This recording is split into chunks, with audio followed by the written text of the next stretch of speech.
Okay, in this video, I'm going to be talking about 3 essential things that you need to assess in your ACL rehab in order to have a successful return to sport. Some of the problems I'm going to be talking about really underpin why this is important, and I'm going to be addressing some of the common problems and challenges in the early stages and why athletes find it so frustrating in the early stages being given generic advice and not having a clear direction of what to go or what to follow. So I'm going to give 3 key things you need to be assessing. Now, there are more, clearly, but these are 3 key ones that if you don't assess, you really are going to have challenges with getting back to what it is that you love.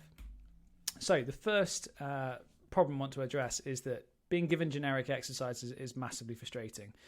If you are being given a sheet of paper with a list of exercises which are literally plucked off the shelf with no kind of context, no real kind of understanding of why we're doing them, it's naturally going to be a very frustrating process for you if you want to get back to a higher level of competition.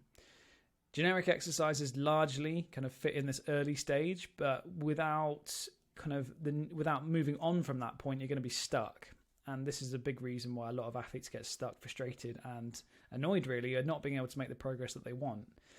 So that's a massively important one, is making sure that we aren't just doing generic exercises, that we're doing things that are specific, targeted, individualized, and there's a rationale behind it.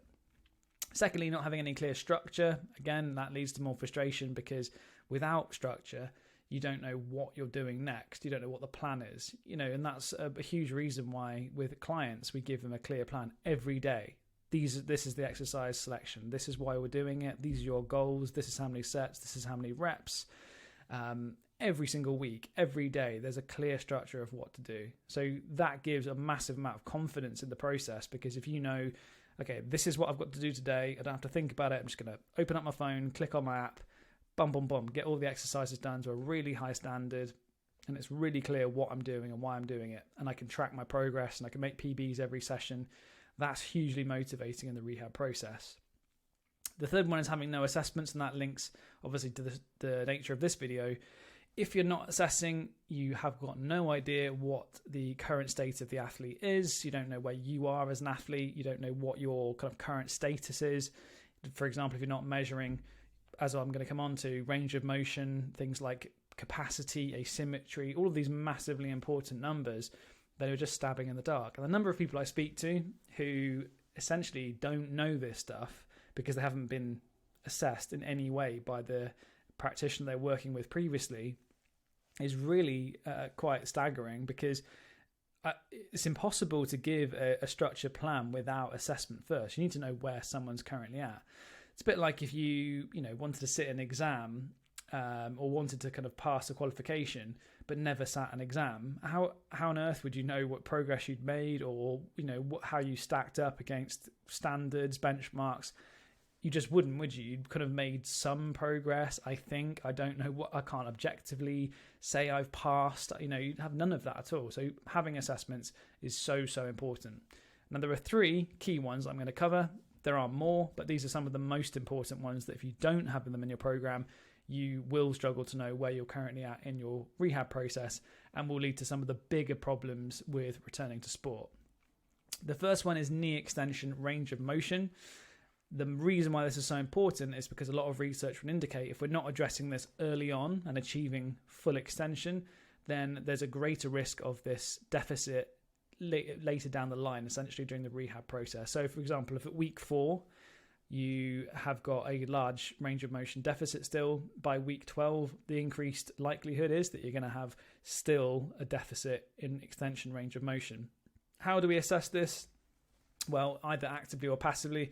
If you're doing this just by yourself, you can actively assess by trying to achieve that extension, essentially lying on a bench and trying to push your knee down in towards the bench or the physio mat and trying to achieve as much extension as you can do, or passively with a practitioner actually assisting the movement and helping you to get into as much range as possible. Now, obviously, with a passive approach, you're going to be able to achieve a little bit more. If you don't have access to someone to work with one-to-one in person, then an active range of motion assessment can be an effective tool for this approach as well. But most importantly of all, it's just making sure you are actually assessing this and making sure you've got something to quantify. The rationale behind this is that if you don't or can't achieve full knee extension range, it suggests a couple of things are happening. Either there's swelling and there's a fusion, which is limiting your ability to achieve this range of motion, or there isn't sufficient quadricep activation to actually achieve full knee extension. Obviously, the quadricep are the knee extensor muscle group, so their primary role is to extend the knee. If they're not able to activate fully, which we'll come on to in a second, the reasons behind that, then there's going to be a deficit. And if there's a deficit, there's going to be other problems that come from this as well. So there's multiple reasons why addressing this one early on is massively important. And in some research, they found that a knee extension deficit of more than 5 degrees is associated with anterior knee pain in patients after ACL. Why would there be knee pain? Well, typically what happens is if you have a deficit of 5 degrees, which is, as an example here in this photo, as you can see, there's actually slightly more than 0 degrees. There's a little bit of hyperextension, which is a positive thing. We want a little bit of hyperextension if possible in a passive assessment. If there is more than 5 degrees of deficit, in other words, there would be more than 5 degrees of extension here, so not able to get into full extension, then the reason why you might get knee pain is because the joint itself is going to be experiencing more stress because the muscle surrounding it, and particularly the quadriceps, aren't activating, aren't stabilizing and supporting the knee as effectively as they could do. And so you may experience greater degrees of pain. With pain comes inhibition of the muscle, and so it becomes a cycle. So the more activation you can achieve early on, the better, because you can get more extension. With more extension, you get less pain. On the flip side, if you don't get activation, you won't get extension, and if you don't get extension, you get pain. Pain causes reduced activation. So this is why it's so important to make sure you assess this early on, regularly, on a weekly basis early on, to make sure that you're hitting these targets. Now, as a good target early on is to achieve 0 degrees of extension, in other words, full extension, or 5 degrees of hyperextension, where you can get into more than a full extension. Massively important that we achieve some of these markers early on. As a time frame, usually post-surgery, around the kind of 4 to 6 week mark, we should be looking to have ticked off some of these key ones.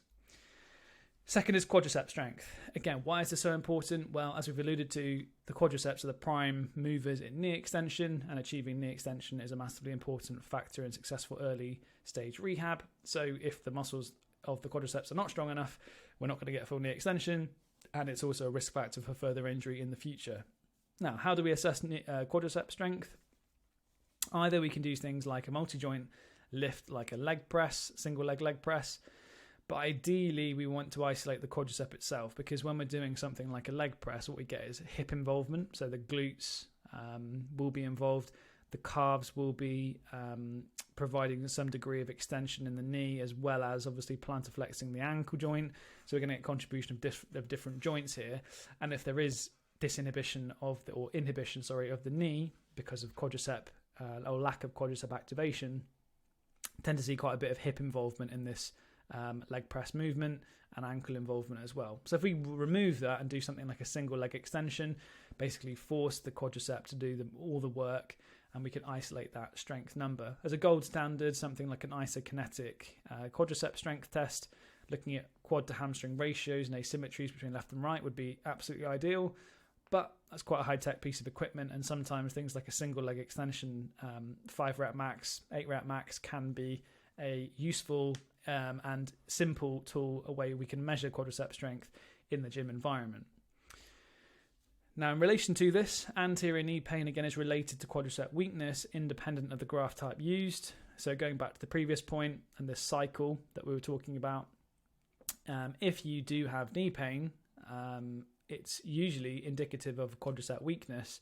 And as we said earlier, quadricep weakness leads to lack of knee extension. So all of these things are interrelated: the pain, the extension, the activation, all interlinked. And if we can achieve better activation, we get more extension. And with more extension, we're going to get a reduction in pain, hopefully, which is going to lead to better outcomes overall. So really important early on that we're measuring quadricep strength. And there's a few different ways that we can measure this. As I've said, single leg extension can be an easy one. We can measure this using an isokinetic testing machine. We can also use things like a dynamometer. But again, most important of all is that we're actually assessing and aiming for some key numbers here. Another important thing is to assess the difference between left and the right side, and that's what I'm going to talk about in just a second, how asymmetry is so important. So I'll talk about that next.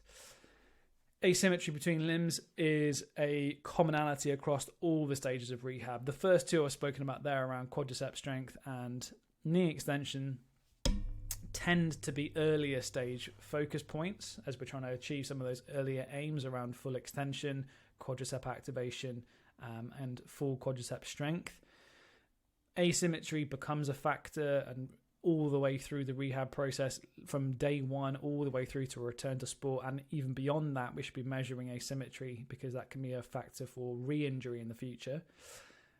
Asymmetry will naturally be very, very large in the early stages once you've had an injury, but it's something we should be measuring continuously throughout the rehab process to measure whether there are any significant differences between the two. Now, small caveat here is that although asymmetry is important, the numbers themselves on a test are just as important. So let's take, for example, a test like a single leg press or a single leg squat, like this athlete's doing in the photo here. You might have, let's say, a 10% difference, a 10% asymmetry, which a lot of the research would indicate is within kind of normative values. 5 to 10% difference shouldn't be too much of a problem. If you're looking at sort of 20%, then there's a much bigger risk of re-injury, and there's clearly a bigger difference there.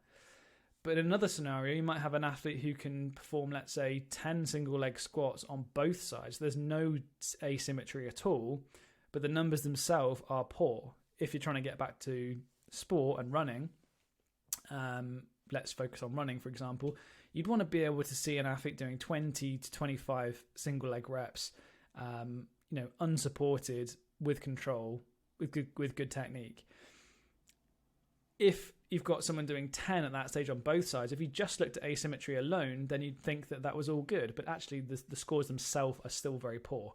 So we have to take into consideration not just the difference, but also the absolute numbers themselves, and has the athlete achieved both scores effectively and appropriately. So both are important. That's just as a small aside to this overall point here. So asymmetry between limbs, loads of ways we can be assessing this as well. Things like quadricep strength, hamstring strength, calf capacity, single leg hop control, single leg hop distance, max force on a leg press machine. There's loads of different ways we can measure this, but the differences between limbs is very, very important, as well as pre-injury levels. If we have those scores, we can have a reference point to aim for. That's also very, very key.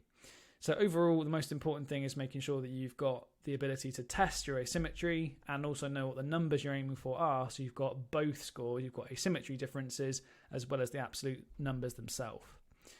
And we know again from research that ACL reconstruction has a very large effect on asymmetry between limbs. So if you, again, regardless of the graft type used, if you're having an ACL reconstruction surgery taking place, then we know that there is a large effect on asymmetry between those limbs. So we know there's going to be a big difference here between what your left side can do versus your right side, what the injured side can do versus the non-injured side. So measuring this stuff becomes massively, massively important. So those are three things that we should be looking to assess non-stop really throughout the rehab process, just to make sure we're achieving these really key aims.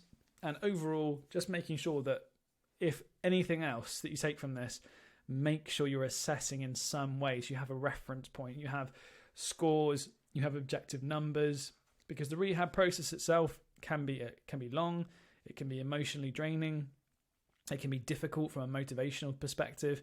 So if we're not continuously measuring these things, it does become difficult to know objectively that you're on track or not, and we might default to taking an emotional response to these things, like thinking that you're not going to be going back, or maybe being a bit too optimistic and making decisions based on time only, which we know is also not optimal for rehab. So making sure we're always assessing the things, massively important. So three things: knee extension, quadricep strength, asymmetry. Make sure we're always measuring these in the rehab process.